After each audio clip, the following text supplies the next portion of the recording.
नमो अर्यन्ताणं नमो सिद्धाणं नमो आर्याणं नमो वज्रायणं नमो लोये सप्तसाहुणं ऐसो पंचन मुक्तारो सप्तपावपणासनो मंगलानं च सभ्येसिं परमं हवै मंगलम् मंगलम भगवान वीरो मंगलम गौतम प्रभु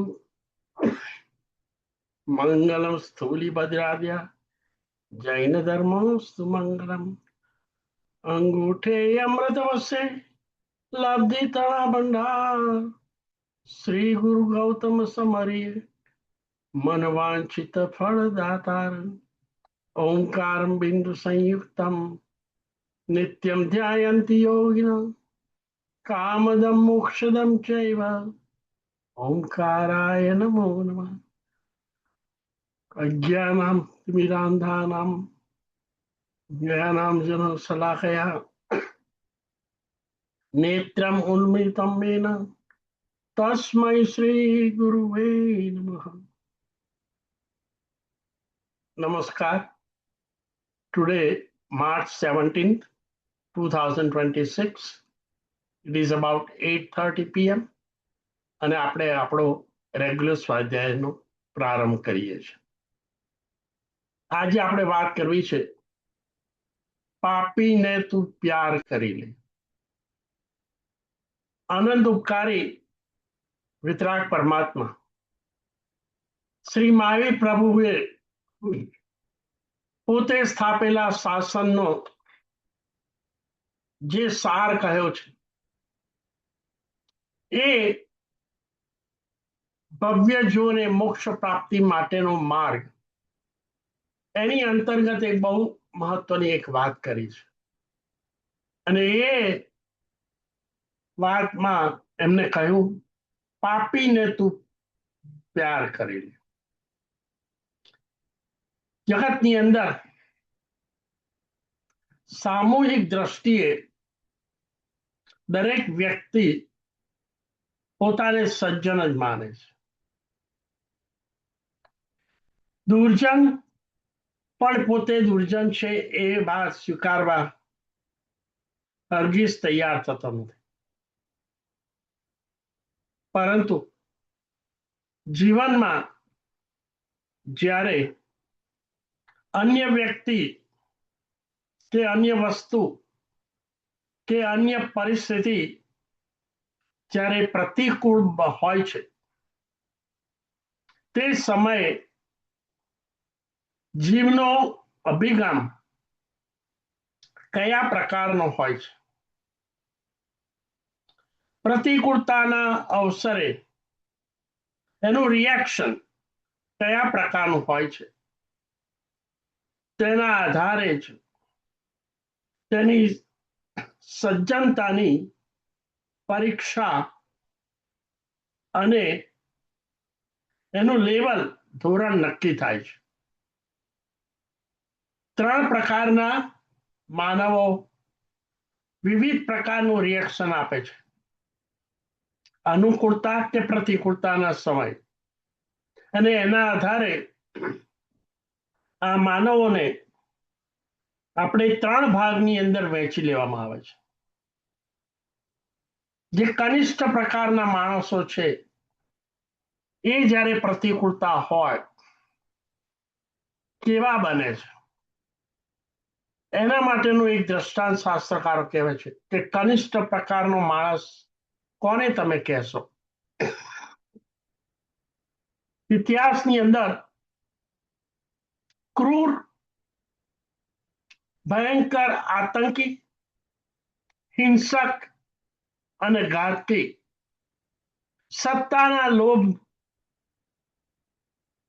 વશ બનીને કેવા પ્રકારની ક્રૂરતા આચરે છે એ માણસની દુર્જનતા ખાઈમાં પટકીને ક્યાં સુધી નીચે જાય છે તેનું એક જ એક્ઝામ્પલ આપણે જો જોવો હોય તો ઇતિહાસની અંદર કાળા અક્ષરે જેનું નામ લખાયેલું છે એ ક્રૂર ચંગીઝ ખાન, અતિ ક્રૂર રાજા. એનો એક પ્રસંગ નાનકડા સૈન્ય દ્વારા તેને વિરાટ હિન્દુ સૈન્ય ઉપર આક્રમણ કર્યું અને એ આક્રમણ ની અંદર અનેક હજારોની લાખો નિર્દોષ ભલા જેને સત્તા કે રાજકારણ સાથે કોઈ સંબંધ નથી, પોતાની અતિ ગલીચ મુરાદને પૂરું કરવા માટે એને સેંકડોની હજારોની સંખ્યામાં હત્યા કરી અને એમાં વિજય મેળવ્યો. અને વિજય મેળવ્યા પછી જ્યારે એને શોભાયાત્રા કાઢી, એ એની વિજયની યાત્રા અપૂર્વ અને અભૂતપૂર્વ બની રહે તે માટે તેને કેટલું ભયંકર ઘાતક કૃત્ય કર્યું. રાજ્યની અંદર, દિલ્હીના તખ્તાની અંદર અને એની આસપાસની અંદર શોભાયાત્રા ભવ્ય કાઢવા માટે એ માર્ગ ઉપર એને શું કર્યું? પોતાની શક્તિનું ક્રૂર રીતે પ્રદર્શન કરવા માટે એને 3 વર્ષથી માંડીને 11 વર્ષના માસૂમ કુમળા બાળકોને પકડાવ્યા. 500,000ની 10,000 અને આ કુમળા બાળકોને પકડાવી તેમના ધડ અને માથા અલગ કરાવ્યા. 10 માથાનું એવા 1,000 તોરણો બનાવીને શોભાયાત્રાના માર્ગો ઉપર લટકાવ્યા, જેથી ત્યાં ઉભા રહીને આ નિરખનાર માણસ સમુદાય પર એવી ઇમ્પ્રેશન આવે કે કેટલો બહાદુર હું છું. આ રીતે પસાર થયેલો ચંગીઝ ખાન આ મરેલા ધડ થી બનાયેલા તોરણોનો જોઈને 2 હાથે ઉછાળીને એ આનંદ માણે છે કે હું કેટલો બહાદુર છું, અને વારંવાર એના ખભા ઉચ્ચારે છે. ખભા ઊંચા કરી અને પોતાનો હર્ષ પ્રગટ કરે છે. આટલું ઓછું છે, એ જ રાત્રે તેણે રાજમહેલની અંદર જુદી જુદી જગ્યાથી નૃત્ય કરનારી ઘણી બધી કુમારિકાઓને ભેગી કરી નાચ ગાનનો જલસો ઉભો કર્યો. હિન્દુ નર્તકીઓએ અપૂર્વ શણગાર સજીને પોતાને વિજેતા માનનારા બાદશાહને રીઝવવા માટે આખી રાત નૃત્યો કર્યા. અર્ધ નગ્ન અવસ્થાની અંદર આ બાળિકાઓના નૃત્યો જોઈ ચંગીઝ ખાન ખૂબ ખુશ થઈ ગયો. નૃત્યનો કાર્યક્રમ આખી રાત ચાલ્યો. સવાર પડવા આવવાની તૈયારી થઈ, પણ હજી અજવાળું આવ્યું નહોતું અને અંધારાની અંદર ઘર ભેગા થવામાં નૃત્યાંગનાઓને ઘણી બીક લાગતી હતી. બાદશાહે એમને ઘર મોકલવા માટે એ વખતે કોઈ ઇલેક્ટ્રિસિટી જેવી તો વ્યવસ્થા નહોતી રસ્તા પર, તો એને શું કર્યું? નગરના ધોરી માર્ગની અંદર આજુબાજુ આવેલા જે ઝૂંપડા હતા, ગરીબ બિચારા મરવાના વાકે જીવનાર લોકોના ઝૂંપડાને ખાલી કરાવી રસ્તાના માર્ગની બંને બાજુ ઝૂંપડાઓને આગ લગાડી દીધી અને એના પ્રકાશની અંદર, એના અજવાળામાં આ નૃત્યાંગોને ગેરવિદાય કર્યા. રાક્ષસપણું કહેવાય, ક્રૂરતા કહેવાય, હિંસક એની પણ એક હદ હોય છે. માનવના ખોળિયાની અંદર આ ભયંકર કોટીની પશુતા, આવા દુર્જન માણસો પણ આ ધરતી ઉપર પાક્યા છે અને માનવ સંહારને પોતાની જ જાતિના નો નાશ કરવામાં એમને કેટલી હદ સુધી હિંસા વાપરી છે. હવે જ્યારે જ્યારે પોતાની મુરાદ પૂરા કરવા માટે આ કેટલી હદ સુધી માનવ જઈ શકે છે એ આ એક્ઝામ્પલથી જોવા મળે છે કે દુર્જનતાની પણ હદ છે. આની સામે એ જ માનવ ની સજ્જનતા પણ, જેને પાપનો ડર છે, જેને ભવિષ્યમાં ઘોરાદિઘોર પાપના પરિણામો કેવા આવી શકે એનો ખ્યાલ છે, સત્તા મળ્યા પછી પણ જો વિવેક ન હોય તો માનવ જાત ઉપર કેવા સિતમ ગુજારવામાં આવે છે, એની હદની પાર મનુષ્ય બની જાય છે. આ દુર્જનતા, એની સામે જેને વિવેક પ્રગટ્યો છે એ ભલે દુશ્મન હોય, એક સમય એવો હોય કે સામે ચાલીને યુદ્ધ કરવા આવ્યો હોય, તેમ છતાં પણ જો અંદર માનવતાનો દીપક હોય છે ને, ત્યારે દુર્જનો કે દુશ્મનો સામે પણ સજ્જનતા ચમકી ઉઠે છે. આવો જ એક પ્રસંગ એવા જ ઇતિહાસના પાના ઉપર નોંધાયેલો છે. મરાઠા નું સૈન્ય શિવાજી, એની સામે હૈદરાબાદના નિઝામ, બંને વચ્ચે બહુ જ ખલબલાટ થયો, અણબનાવ બન્યો અને નિઝામના લશ્કર અને મરાઠાના લશ્કર વચ્ચે રણભૂમિ ઉપર યુદ્ધ થયું. બંને પક્ષે ભારી તાકાતથી અને જનૂનથી ત્રાટક્યા એકબીજાને ખતમ કરવા માટે.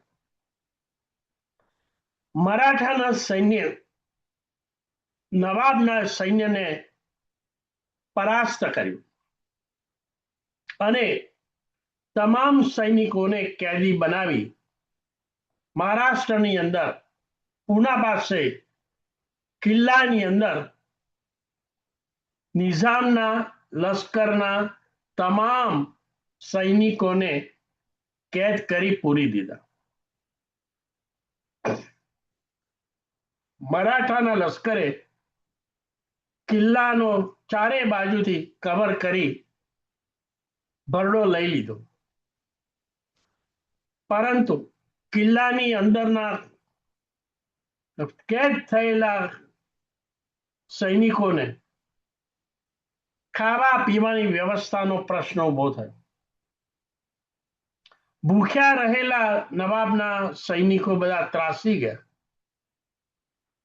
અને ભૂખમરાથી આ તમામ સૈનિકો મરી જાય એવી હાલત થઈ ગઈ. જુઓ, લશ્કર સામેના પક્ષના સૈનિકો દુશ્મનો રણભૂમિ પર એકબીજાને માથા વધેરવા માટે તૈયાર છે અને કેદ થયેલા આ સૈનિકો દુશ્મનો ગણાય, પણ એમની હાલત પણ કેટલી ભયંકર થઈ ગઈ ભૂખમરાથી.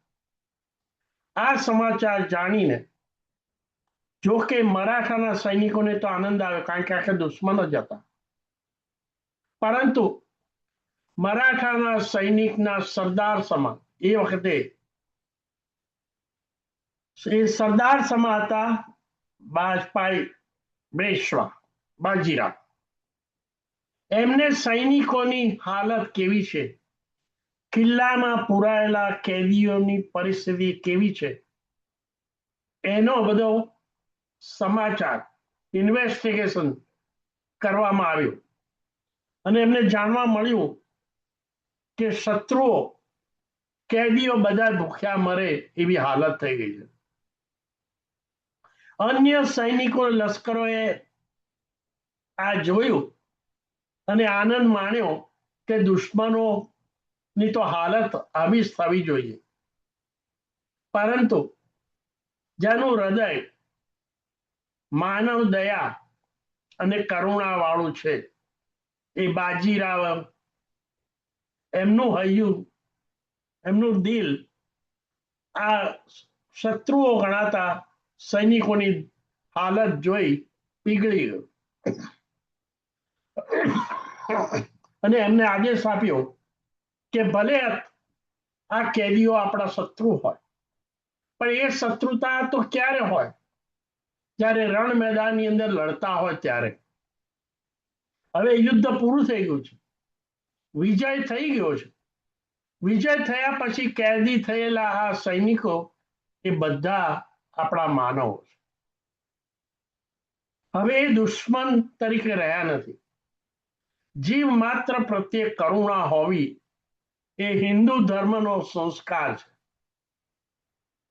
દુશ્મનને પણ ભૂખ્યો મરતો આપણાથી જોઈ શકાય નહીં, અને એટલે જ એટલા બધા નિષ્ઠુર આપણે ન બની શકીએ કે ભૂખથી આ માનવો મૃત્યુને શરણે થાય. એટલે તરત જ એમને કિલ્લાની અંદર કેદ થયેલા બધા જ સૈનિકો, દુશ્મનો સામે પક્ષના છે, રણભૂમિમાં એકબીજાના પ્રાણ લેવા એ લડ્યા છે, એવા દુશ્મનો માટે પણ બાજીરાવ પેશવાએ તાત્કાલિક આજુબાજુના પ્રદેશથી અનાજ પાણી મંગાવી બધા જ સૈનિકોને ખાવા પીવાની વ્યવસ્થા કરી. ગાડે ગાડા ભરીને પુરવઠો પહોંચાડાયો. હવે નિઝામના સૈનિકો જે કેદી થયેલા, એમને ખબર પડી કે આપણા શત્રુ રાજાના બાજીરાવ પેશવા એમને આપણા જ માટે ભલે કેદી હોવા છતાં પણ ખાવા પીવાની વ્યવસ્થા કરી છે, અને એમના ઉપર એટલી એની અસર થઈ કે એમને પોતે જ બધા સૈનિકોને ભેગા થઈ બાજીરાવ પેશવાની શરણાગતિ સ્વીકારી અને તમે પણ બાજીરાવ પેશવાએ કહ્યું કે અમારી સાથે ભળી જાઓ. આ રીતે સામેના પક્ષનું લશ્કર પણ બાજીરાવ પેશવાના લશ્કર સાથે મિત્ર તરીકે ભળી ગયું અને નિઝામ અને બાજીરાવ બંનેના લશ્કરના સૈનિકો જાણે એકબીજાને ભેટી પડ્યા અને પોતે બધા જ જાણે મિત્રો છે એવો સંબંધ સ્થાપિત થયો. બાજીરાવ પેશવાના દિલની દયાએ દુશ્મનોના દિલને પણ અનાજ પાણી આપી એમનો વિશ્વાસ સંપ્રાપ્ત કર્યો, સંપન્ન કર્યો. મિત્રતા દુનિયાની અંદર એક એવો ગુણ છે તે ભયંકર શત્રુને પણ મિત્ર બનાવી શકે છે, અને એ માનવ સજ્જનતાનું મોટું લક્ષણ રહ્યું છે. સજ્જન પુરુષોએ દુશ્મનાવટ કરનારા, પ્રતિકૂળ બનનારા, પોતાના મતથી વિરોધી એવા મત ધરાવનારા એવા પણ માનવો પ્રત્યે અંતરમાં કુણાશ અને કોમળતા રાખવી જોઈએ. ભલે એકબીજાના વિચારો કદાચ જુદા હોઈ શકે, પણ જેના હૃદયની અંદર દયા છે, જેના દિલમાં દયા હોવા ઉપરાંત ઉદારતા, કોમળતા અને સરળતા છે, અને એ જ સજ્જનતાના લક્ષણો છે. સામેના વ્યક્તિની ભૂમિકા ક્યારેક દુશ્મનાવટ અને પ્રતિકૂળ હોઈ શકે. કોઈ પણ માનવ જ્યારે પ્રતિકૂળ વર્તે છે, આક્રમક બને છે, હિંસક બને છે, ચોરી, લૂંટફાટ અને હિંસા કરે છે, ત્યારે એ માનવ સ્વરૂપે અંદર એક રહેલો આત્મા હંમેશા માટે ગુણ સંપન્ન હોય છે. ચેતન અનંત ગુણો સ્વામી છે. બહારના ખોડિયા જુદા જુદા હોઈ શકે, સંજોગો બદલાય ત્યારે માણસ કદાચ અંદર સંકિત કરેલા અશુભ કર્મના ઉદય એ જ્યારે ઉદયમાં આવે છે ત્યારે વિવેક ગુમાવે છે, અને ન કરવાના હિંસક, અસત્ય, ચોરી, લૂંટફાટ અને હિંસાત્મક પ્રવૃત્તિમાં જોડાય છે. પરંતુ મૂળભૂત સ્વરૂપ આત્માનું અહિંસક જ રહેલું છે. સમતા એનો ગુણ છે. પૂર્વે કરેલા અશુભ કર્મો જ્યારે ઉદયમાં આવે છે ત્યારે એ નિમિત્ત તરીકે આ જીવન સાથે જોડાય છે આત્મ પ્રદેશોમાં, અને એ ઉદયમાં આવે છે ત્યારે એ હિંસાત્મક પ્રવૃત્તિમાં જોડાય છે.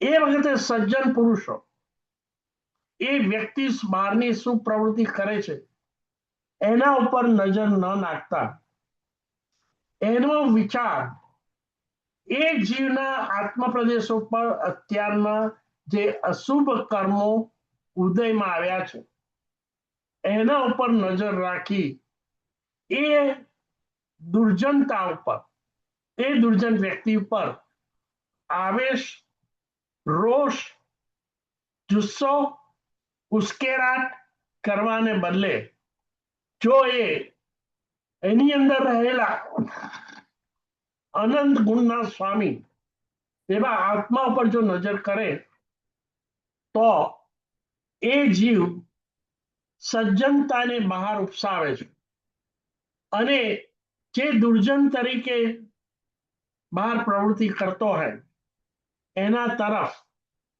ખરેખર આ સજ્જનને કોમળતા, મૈત્રી અને દયાના ભાવો ઉભરી આવે છે.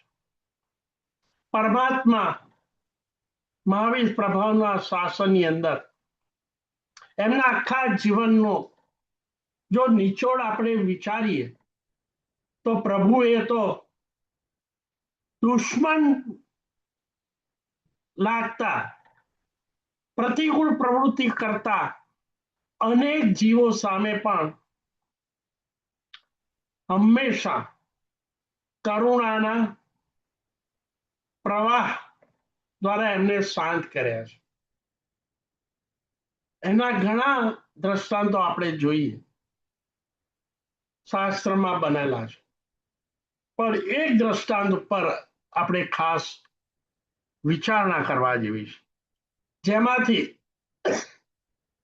મારા પ્રભુએ જ્યારે જ્યારે કોઈ જીવ, પછી મનુષ્ય હોય કે તિર્યંશ હોય, જ્યારે ઉપસર્ગો કરેલા છે ત્યારે પ્રભુએ પોતે કેવું વલણ અપનાવ્યું છે અને જગતને અહિંસા અને કરુણાનો માર્ગ બતાવ્યો છે.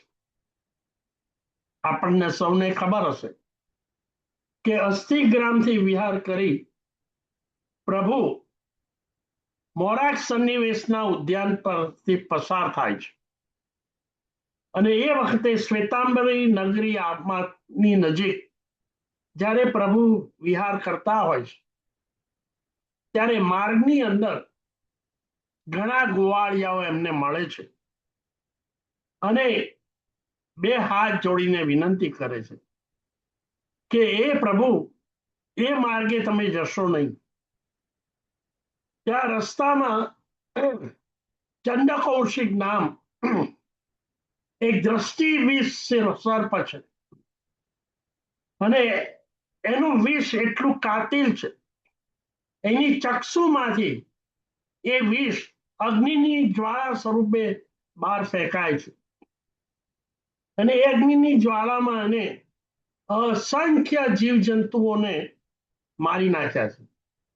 એટલું જ નહીં, ત્યાંની આખી જે વનસ્પતિ સૃષ્ટિ છે એ પણ અગ્નિની જ્વાળામાં બળીને ખાક થઈ ગઈ છે. એ ઉપરાંત ઘણા નિર્દોષ પશુઓ, હરણિયા, સસલા વગેરે પણ આ આગમનની અંદર ભડથું થઈ ગયા છે. કોઈ પણ માણસ ત્યાંથી પસાર થવાની હિંમત પણ કરતું નથી. કોણ એવું પસાર થાય જે ત્યાં આગળ દ્રષ્ટિ વિષ સર્પની દ્રષ્ટિમાંથી વહેતા અગ્નિની જ્વાળામાં બળીને ખાક થવા માંડે. આમ ગોવાળિયાઓ જ્યારે વિનંતી કરે છે, પણ પ્રભુ જગતની માતા છે. જ્યારે કોઈ પણ માતાને બે પુત્રો હોય અને એક પુત્રને ત્યાં પાર્ટી હોય અને બીજા જુદા રહેલા પુત્રો જો માદો હોય તો કઈ એવી માતા હશે કે જે માદા પડેલા પુત્રની ઉપેક્ષા કરી પાર્ટીમાં માલતા બીજા પુત્રને ત્યાં જાય? પ્રભુમાં આવીને લાગ્યું કે અત્યારના પેલા જંગલની અંદર દ્રષ્ટિ વિષ સર્પ માદો છે, કસાય રૂપી રોગથી એ સબળી રહ્યો. મારે એનો ઉદ્ધાર કરવો એ જ મારું કર્તવ્ય રહેલું છે. જો અત્યારે હું નહીં જાઉં અને એની સહાય નહીં કરું તો આ જીવનું ભાવાંતરમાં કઈ દશા થશે? એટલે પ્રભુ ગોવાળિયાઓની વિનંતી ત્યાં આગળ નહીં જવાની હોવા છતાં પણ પોતે આ ચંડકૌશિક જે સર્પ છે, જે અત્યારના ભયંકર કસાય રૂપી બીમારીથી પીડાઈ રહ્યો છે, એનો ઉદ્ધાર કરવા માટે પ્રભુ એ માર્ગે જાય છે. ત્યાં આગળ આવે છે. કોણ હતો આ ચંડકૌશિક? પૂર્વ ભાવની અંદર એક તપસ્વી સાધુ હતા. માસક શમન પારણે માસક શમન કરનારા આ સાધુ ભગવાન,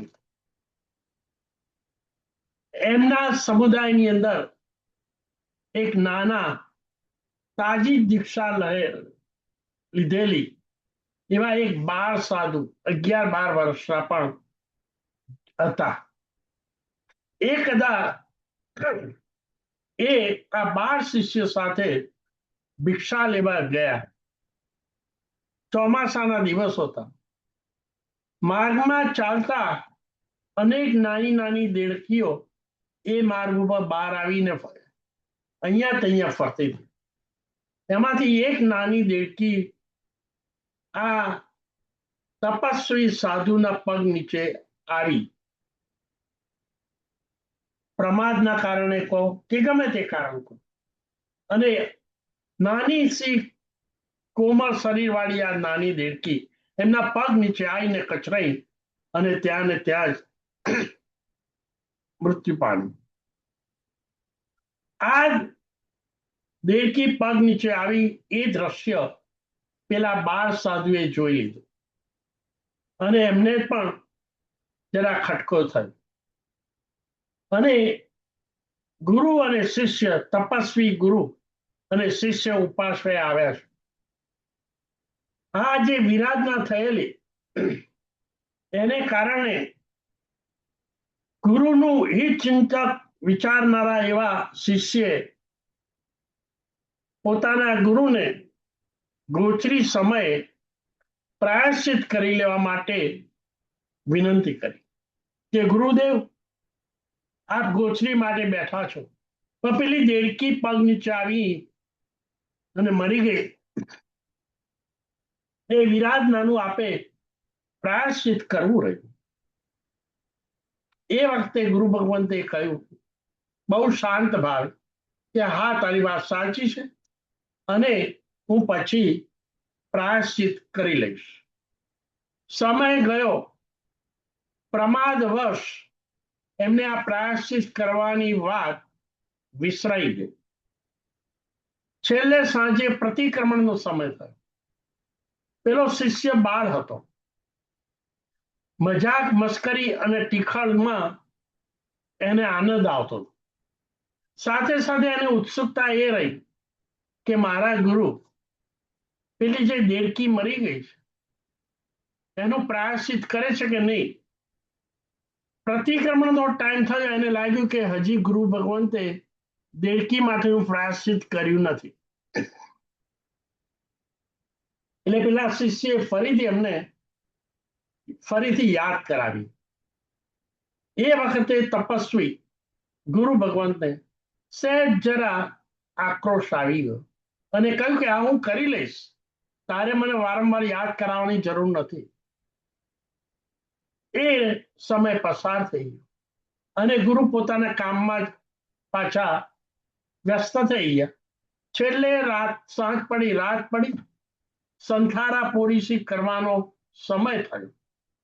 પેલો જે ટીખળી સાધુ હતો એની તો નજર હવે જ્યારથી આ ઇન્સિડન્ટ બનેલો, ઘટના બનેલી, વિરાધના થયેલી, ત્યારથી માંડીને એની નજર બસ ગુરુ પર એ રીતની હતી કે આ ગુરુ જે દેડકીની વિરાધના કરી છે એની પ્રાયશ્ચિત કરે છે કે નથી કરી. એટલે છેલ્લે એને એમ થયું કે હજી સુધી સંથારા પોલિસી કરવાનો સમય થયો પણ મારા ગુરુએ હજી પ્રાયશ્ચિત કર્યું નથી. એટલે ફરીથી પાછું યાદ દેવા માટે કહ્યું કે ગુરુદેવ, પેલી દેડકી એનું પ્રાયશ્ચિત. અને આ જયારે સાંભળ્યું ત્યારે આ તપસ્વી અતિશય ક્રોધ ભરાયો. નાનો શિષ્ય એમને પ્રાયશ્ચિત કરવાની વારંવાર યાદ કરાવે, એમાં એમને પોતાનો અહમ ગવાતો.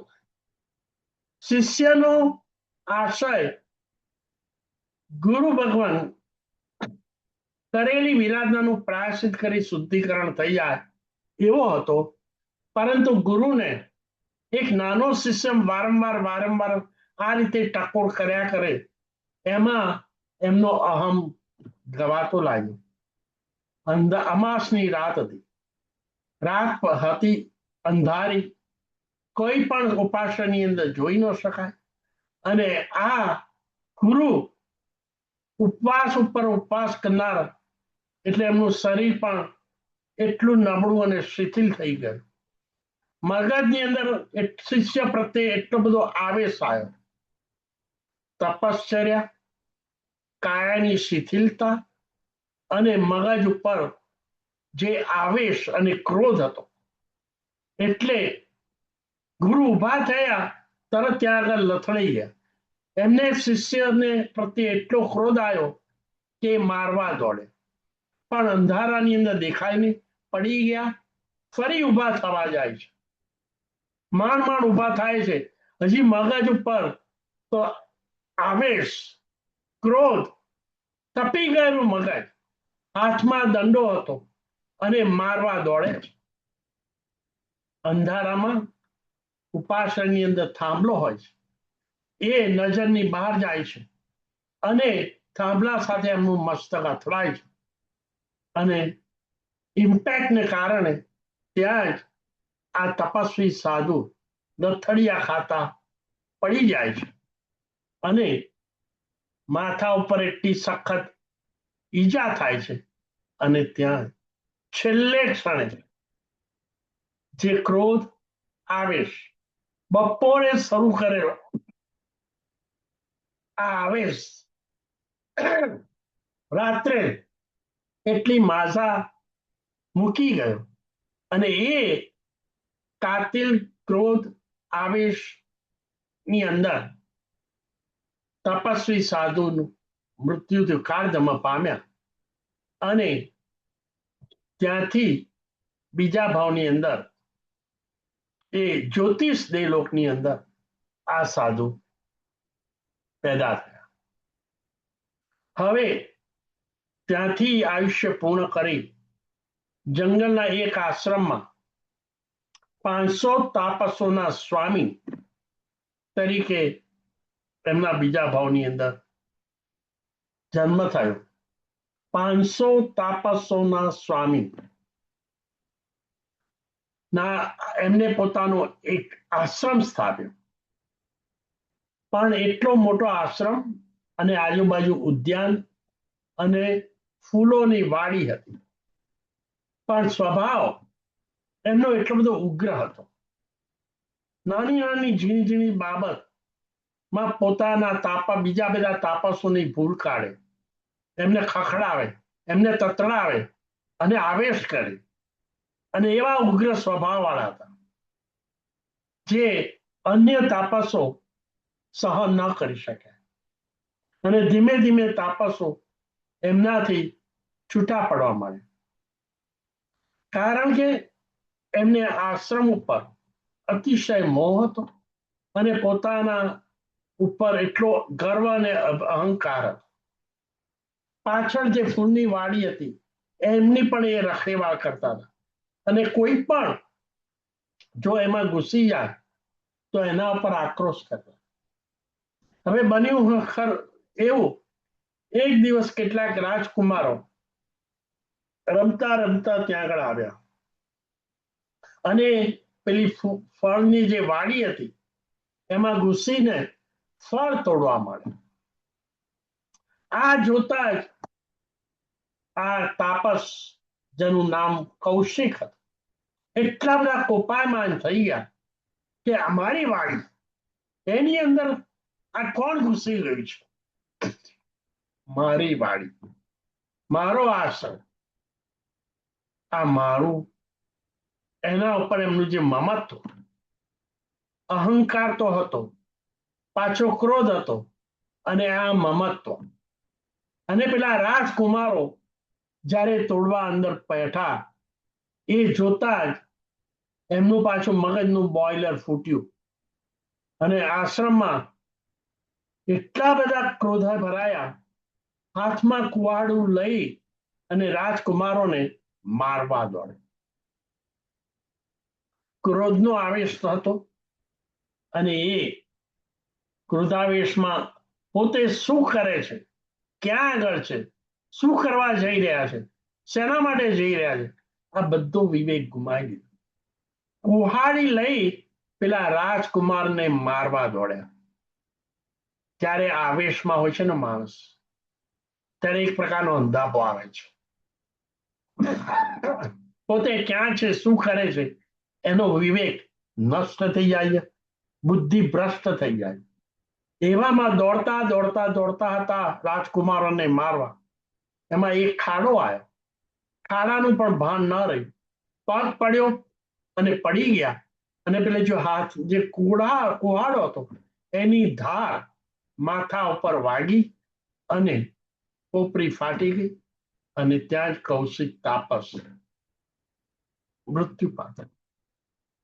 છેલ્લી ઘડીએ ફરીથી પાછો આવેશ, ક્રોધ, મમત્વ, અંધાપો, આ ચારે કારણ અને એને કારણે જે બધી લેસ્યા હતી એ લેસ્યા કહેવાય છે અશુભ લેસ્યા અને ત્યાંથી આયુષ્ય પૂર્ણ કરી ચંડ કૌશિક સર્પ બને. કલ્પના કરો, એક નાની બાબતમાં શિષ્ય જ્યારે યાદ દેવડાવે છે પ્રાયશ્ચિત કરી શુદ્ધિકરણ કરવા માટે, અહમ નો ઘાત થવાનો ભય એ એટલો બધો કોપાયમાન બની ગયા. ઉપાશ્રયની અંદર એક જ જીવને મારવા દોડવાની વાત, અને એ પણ લાકડીના પ્રહારથી. એ ક્રોધ કૌશિક તાપસના જીવનની અંદર પેલો ઉપાશ્રયમાં 12 કલાકનો આવેશ હતો. કૌશિક તાપસ જ્યારે આશ્રમના તપસ્વી બન્યા તાપસ, ત્યારે 25 વર્ષ સુધી એમને આ ક્રોધ નડ્યો અને આખા જંગલ આશ્રમને એમને આ ક્રોધનો વિષય બનાવ્યો. અને જ્યારે ત્યાંથી ઉચકાઈને ચંડકૌશિક સર્પ બન્યા, ત્યારે આખા જંગલને પોતાના દ્રષ્ટિની અંદર જ અગ્નિની જ્વાળા એ હથિયાર બનાવી અને જંગલની તમામ વનસ્પતિ કો, નિર્દોષ પ્રાણીઓ કો, સસલા ને હરણિયા કો, કેટલાક મનુષ્યો કો પણ કો, અને જીવજંતુઓ બધાને એમને બાળીને ખાક કરી. તમે આ તાપસના ક્રોધનું પરિણામ જુઓ. ચિંગારી જેવો શરૂઆતનો ક્રોધ મહાદાવાનળ જેવો અગ્નિ જેવો આ ક્રોધ બની. ક્ષેત્રની દ્રષ્ટિએ જોઈએ તો પ્રારંભમાં એ ક્ષેત્ર ઉપાશ્રયનું હતું, પછી આખો આશ્રમ અને ફળની વાડી બન્યું, અને છેલ્લે ચંડકૌશિક સર્પ ના ભાવની અંદર આખા જંગલને એમના આવેશનું લક્ષ્ય બનાવ્યું. હવે આ વખતે પ્રભુ મહાવીર ત્યાં આગળ પધારે છે, અને એમને જોતા જ ચંડકૌશિક પાછો ઉછળ્યો અને એની આંખમાંથી અગ્નિની જ્વાળા એમને પ્રભુ મહાવીર તરફ નજર નાખી ફેંકવામાં. એક વખત નહીં, 2 વખત નહીં, 3 વખત. પણ આ તો પ્રભુ મહાવીર હતા. પેલા ચંડકૌશિકને લાગ્યું કે આજ સુધી મારી નજીક કોઈ માણસ ટક્યો નથી, અને આજે 3 વખત દ્રષ્ટિ નાખવા છતાં એ જ અગ્નિની જ્વાળાઓ જળધારા જેવી થઈ ગઈ. પ્રભુને નથી ઓળખતો એવો સર્પ જ્યારે એને શસ્ત્ર નાખ્યું વિષની જ્વાળા અને લાગ્યું કે આ નિષ્ફળ બને છે, ત્યારે એનો આવેશ વધારે ને વધારે પ્રગટવા માંડ્યો અને પરમાત્માને ભસ્મીભૂત કરવા માટે એ ઉતાવળ બની. ગુસ્સામાં આવીને અને લાગ્યું કે મારી અગ્નિની જ્વાળા કામ નથી કરતી, એટલે નજીકમાં આવી પ્રભુને ડંખ માર્યો અને પાછો ખસી ગયો. રખેને આ માનવ ડંખના ઝેરથી પડી જાય અને હું નીચે એમની પગે ચકદાઈ જાઉં. પરંતુ એને જોયું કે પ્રભુને જ્યાં ડંખ્યો દસ્યો ત્યારે એને એમ ધારેલું કે લોહીની ધારા નીકળશે, પરંતુ પ્રભુ તો આ કશાયથી પીડાતા સર્પનો ઉદ્ધાર કરવામાં આવે. પ્રભુની કરુણા પરાકાષ્ઠાએ હતી, એટલે ડંખ મારતા લોહીને બદલે દૂધની ધારા ફૂટી. આ જોઈને ચંડકૌશિક ખૂબ જ આશ્ચર્ય પામ્યો. વિચાર્યું કે મારા એક ડંખથી ભલભલા બલિષ્ઠ પણ મૃત્યુને શરણે થયા છે, આ તો એવો ને એવો સ્થિર જ રહે છે. આ પ્રમાણે વિસ્મય પામેલો તે સર્વશોભ પામ્યો અને ઘડીભર પાછો ઠેલાઈ ગયો. જ્યારે લાગ્યું કે સર્પ શાંત બન્યો છે થોડોક દૂધની ધારા જોઈને, ત્યારે પહેલી જ વખત પ્રભુ બોલ્યા. સામાન્ય રીતે પ્રભુએ 12.5 વર્ષ સાધના દરમિયાન મૌન રાખ્યું, પરંતુ ચંડ કૌશિકને આ રીતે ક્રોધની આગમાં ભડભડતો જોઈ એમનું કરુણાર્થ હૃદય પીગળી ગયું અને એમને કહ્યું, હે ચંડ કૌશિક, બુઝ બુઝ બુઝ. ચંડ કૌશિક ચંડ કોશિયા શબ્દ બોલ્યા. પૂર્વ ભાવમાં એમનું આ સર્પનું નામ કૌશિક તાપસ હતું. જ્યારે પ્રભુ ચંડ કોશિયા શબ્દ બોલ્યા, એમના એકદમ શાંત, પ્રેમા, વાત્સલ્ય અને અમૃત વચન એના કાને ગયા અને ચંડ કૌશિક વિચારમાં પડી કે આ ચંડ કૌશિક, કૌશિક શબ્દ મેં સાંભળ્યો છે. અને એ વિચારમાં ને વિચારમાં એને જાતિ સ્મરણ જ્ઞાન થાય અને પોતાના પૂર્વ ભાવ, એમને પહેલાનો તાપસનો ભાવ, જ્યાં એમને એટલો ભયંકર ગુસ્સો કર્યો અને રાજકુમારોને મારવા દોડેલા અને કુહાડીથી જ્યારે ઘા કરવા ગયા અને એ જ કુહાડી મસ્તક ઉપર વાગતા મૃત્યુ થયેલું. અને એમાંનો પહેલાનો ભાવ કે પોતે પંચ મહાવ્રતધારી એક સાધુ, એક નાની કીડી માટે પણ પોતાનો પ્રાણ ગુમાવે એટલા ઉચ્ચ પ્રકારની જીવદયા અને જીવનું રક્ષણ કરનાર જૈન સાધુ તરીકેનું એમનું ચારિત્ર. પરંતુ પેલી દેડકી ની વિરાધના થઈ નાના શિષ્ય વારંવાર ટકોર કરતા એ સહન ન કરી શક્યા. પોતાનો ગર્વ ગવાતો લાગ્યો એટલે પેલા શિષ્યને મારવા દોડ્યા. આમ પોતાના પૂર્વ એક એક ભાવ, એમને કરેલા જે આવેશ, ક્રોધ અને એના જે પરિણામો એમને જોયા. કોણે? ચંડ કૌશિક. અને તરત જ ખ્યાલ આવ્યો, અરે રે રે, કેવા કેવા પાપો મેં આ કસાય મેં કર્યા છે અને એના કેવા માઠા પરિણામો. એવો ભાવ મેં પ્રાપ્ત કર્યો, મહાદુર્લભ મનુષ્ય ભાવ, અને સાથે સાથે સાધુ ધર્મ એટલે વ્રત, વીરતી ધર્મ જે મહાન રત્ન કહેવાય, એને મેં આ ક્રોધ આવેશની અંદર ગુમાવી દીધું. એટલું જ નહીં, પણ એવી લેસ્યા અશુભ મેં સેવી હિંસક પરિણામ અને ભાવ મેં કર્યા જેને કારણે હું પટકાયો અને આ તિર્યંજ ગતિમાં આવ્યો. મારા કોઈ સદભાગ્યે પ્રબળ પુણ્યે આજે ખુદ પ્રભુ મારા પાસે આવ્યા અને મને બોધ આપ્યો. બુજ્જ બુજ્જ બુજ્જ 3 વખત. હે ચંડ કૌશિક, બોધ પામ. તું કોણ હતો? કેવો હતો?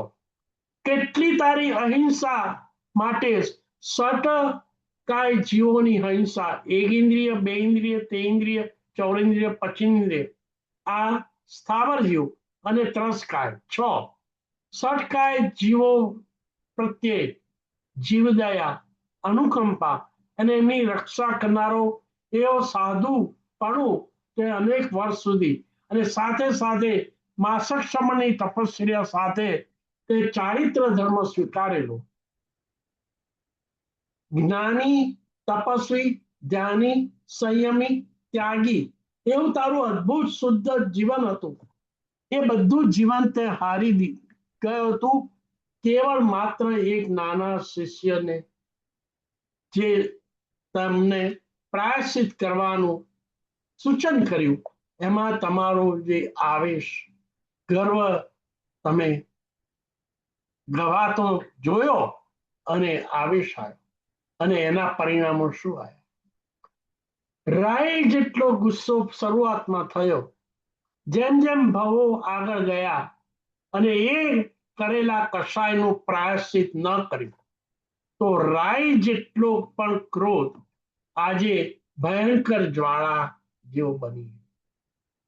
માટે પેલી સજ્જાઈની અંદર ઉદય રત્ન વિજયજી મહારાજા કહે છે, ક્રોધે ક્રોધ પુરવત સંયમ ફળ જાય, ક્રોધ સહિત તપ જે કરે તે તો લેખે ન થાય, કડવા ફળ છે ક્રોધન, સાધુ ગણો તપીયો હતો, ધરતો મન વૈરાગ, શિષ્યના ક્રોધ થકી થયો, ચંદકોશીયો નાગ. પરમાત્મા પ્રભુ આ અત્યંત ક્રોધથી સબળતા આ સર્પને પાસે આવ્યા, એને ડંખ માર્યો. સામે પ્રભુએ શું આપ્યું? કેવળ વાત્સલ્ય અને પ્રેમ. કોઈ પ્રકારનો પ્રતિકાર ભગવાને કર્યો ખરો? 3 વખત દંશ માર્યો પગે. વિચારો. તેમ છતાં આ દુશ્મન તરીકે ઝેર અને વેર ઓખનાર સર્પ, જે ખરેખર સામાન્ય માણસ માટે તો પ્રાણઘાતક હતા, તેમ છતાં પણ પ્રભુએ દુશ્મન તરીકે આવનાર આ ચંડકોશિક ઉપર પણ પ્રેમનો પ્રભાવ. પાપી હતો, કસાઈ હતો, વગર આગે બધાના જાન એને લઈ લીધેલા. માટે પ્રભુએ કહ્યું, પાપીને તું પ્યાર કરી લે, પાપીને તું પ્યાર કરી લે, પાપીનો ઉદ્ધાર થશે, તારા નામે ધર્મનો દુનિયામાં જય જયકાર થશે.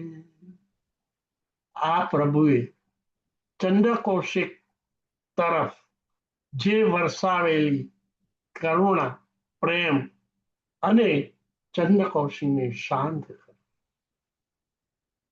જાતિ સ્મરણ જ્ઞાન દ્વારા પોતાના પૂર્વભાવ જોયા અને ત્યાં જ ચંદ્રકૌશિકે નિર્ણય કર્યો. જુઓ, અગત્યનું કેવું પરિવર્તન આવ્યું. પ્રભુની કરુણા, પ્રભુનો ઉપદેશ, પ્રભુની વાણી, એમના શબ્દો અને એના હૃદયની અંદર, ચંદ્રકૌશિકના હૃદયની અંદર પરિણામમાં કેટલો ફેરફાર થઈ ગયો. એને નક્કી કર્યું, હું અધમ પાપી, મેં આ ક્રોધ કર્યો, હવે હું ક્ષમા ધારણ કરીશ. જે જીવોની મેં હત્યા કરી છે એના પ્રાયશ્ચિત રૂપે હવે હું અન્ન અને જળ નહીં લઉં.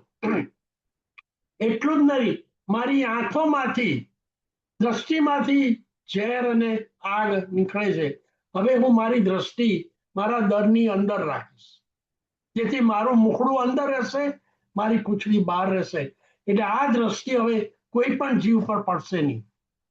આ રીતે ચંદ્રકૌશિક અન્ન જળનો બંધ કરી દીધું, અણસણ ઉપર આવી ગયો અને પોતાના રાફડાની અંદરની તરફનું મુખ રાખી ત્યાં રહ્યો. લોકોને ખબર પડી પ્રભુ પધારેલા, ચંદ્રકૌશિક શાંત થઈ ગયો છે, હવે દરમાંથી બહાર આવતો નથી. એટલે લોકો ત્યાં આગળ આવ્યા, સલામત છે એમ માનીને, અને લોકોએ ત્યાં આગળ ઘીના દીવા કર્યા. હવે ઘીના દીવા કરતા ઘી બહાર પડે એમાં અસંખ્ય કીડીઓ ત્યાં આગળ આવી, અને એ બધી કીડીઓએ આ સર્પ ચંદ્રકૌશિકના શરીરને કાણા કાણા કરીને પીખી ગયું. આર પાર ઉતરી ગઈ આ કીડીઓ. છતાંય કેટલી પીડા થઈ હશે ચંદ્રકૌશિક. પણ ચંદ્રકૌશિક લેશ માત્ર હાલ્યો નથી. કાવસક ધ્યાને રહ્યો, ચિંતન કરતા રહ્યો, અને એ રીતે 15 દિવસ સુધી ચંદ્રકૌશિકે અણસણ કર્યું. કીડીઓ દ્વારા ઉપજાતી તમામ પીડા એને સહન કરી પશ્ચાતાપ સ્વરૂપે, અને આ રીતે શાંત બને, ઉપશાંત બને, કસાયો દૂર થઈ ગયા છે, ઉપવાસ ઉપર ઉતરી ગયો છે, કરેલા પાપોનો પશ્ચાતાપ સતત અંદર ચાલુ છે, એવી અવસ્થાની અંદર 15 દિવસે ચંદ્રકૌશિક આયુષ્ય પૂર્ણ કરી 8મા સહસ્ત્રધાર દેવલોકની અંદર પહોંચ્યા. પ્રભુની હાજરી, એમના ઉપદેશથી ભયંકર કસાયમાં સબળતા આ ચંદ્રકૌશિકને પ્રભુએ તાર્યો. માટે કહ્યું, જો પ્રભુ ન મળ્યા હોત ચંદ્રકૌશિક અને જો આ રીતે પશ્ચાતાપ ન કર્યો હોત તો આ ચંદ્રકૌશિકનો આવતો ભાવ કેવો બન્યો, કેટલી ભયંકરતા કક્ષામાં મુકાઈ ગયો. એનું એવું સદનસીબ કે પ્રભુ મળ્યા, પ્રભુની દ્રષ્ટિ પડી અને પ્રભુના શબ્દોથી આ ચંદ્રકૌશિક બોધ પામ્યો અને ત્યાં જ એને પશ્ચાતાપ અંદર ધારા વહેવા માંડી અને એના બધા કર્મો એને ખપાવ્યા અને આ તિર્યંશની અંદર રહેલો ચંદ્રકૌશિક 8મા સહસ્ત્રધાર દેવલોકની અંદર પહોંચી ગયો, શાંત થયો અને ત્યાર પછી આગળ એની ઉન્નતિ થશે. આપણો મૂળ પોઈન્ટ એ છે કે પ્રતિકૂળ અવસ્થાની અંદર દુશ્મન તરીકે આવેલા આ ચંદ્રકૌશિકને પણ પ્રભુએ તાર્યો.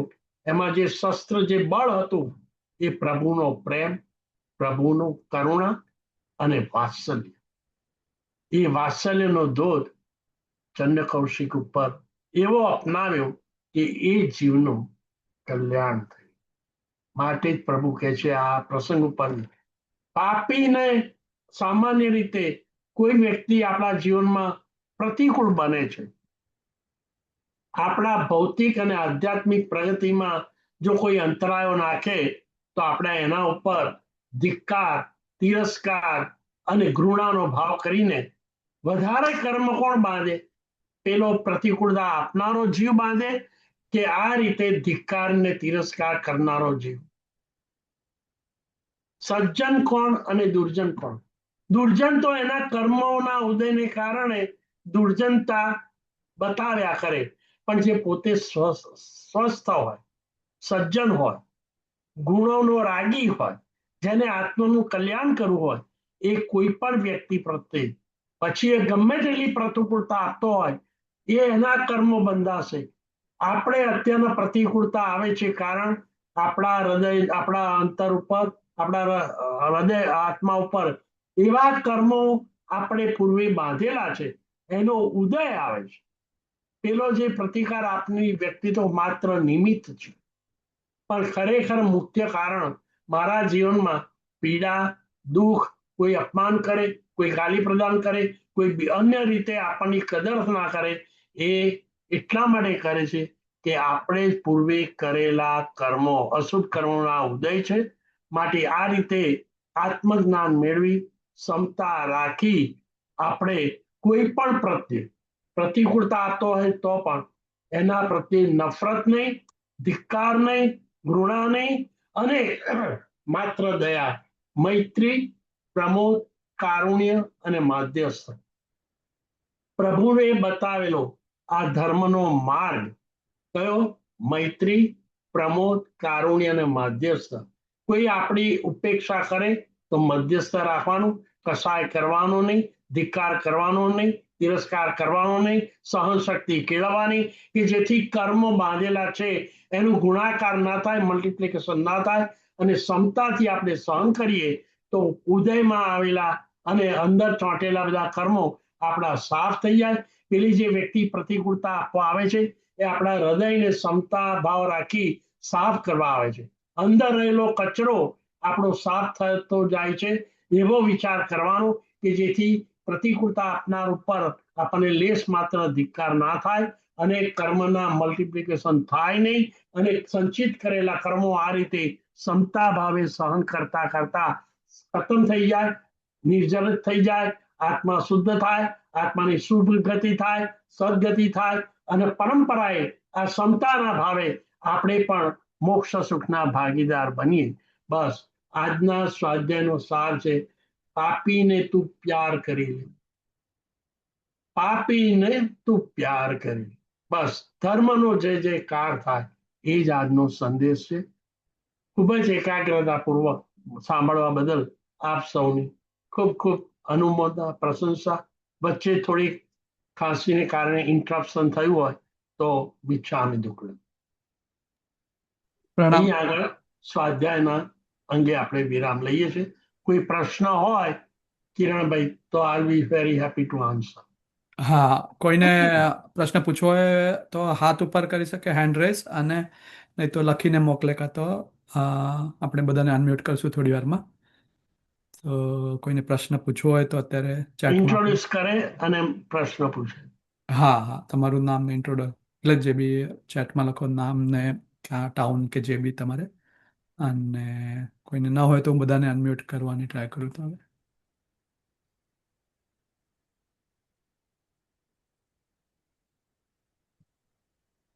હા, હવે તમે અનમ્યુટ કરીને પોતાની રીતે બી પૂછી શકશો. નમસ્કાર ભાઈ.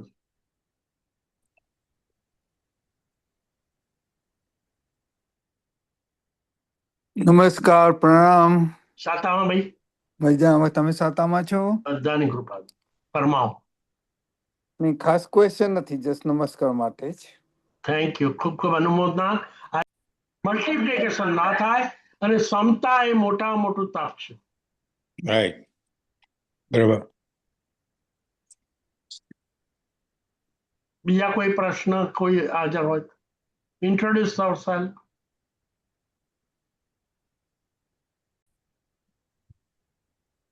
સર્વમંગલ માંગલ્યમ સર્વ કલ્યાણ કારણમ પ્રધાનમ સર્વધર્માણામ જૈનમ જયતી શાસનમ. સાતામાં રહેજો. ખૂબ ખૂબ અનુમોદના. ફરી પાછા આવતા ટ્યુઝડે આપણે બીજો કોઈ ટોપિક લઈ અને સ્વાધ્યાય કરીશું. Thank you, અને Guruji. તમારી ખૂબ અનુમોદના. અનુમોદના. ખૂબ Thank ખૂબ you. અનુમોદના. Thank you.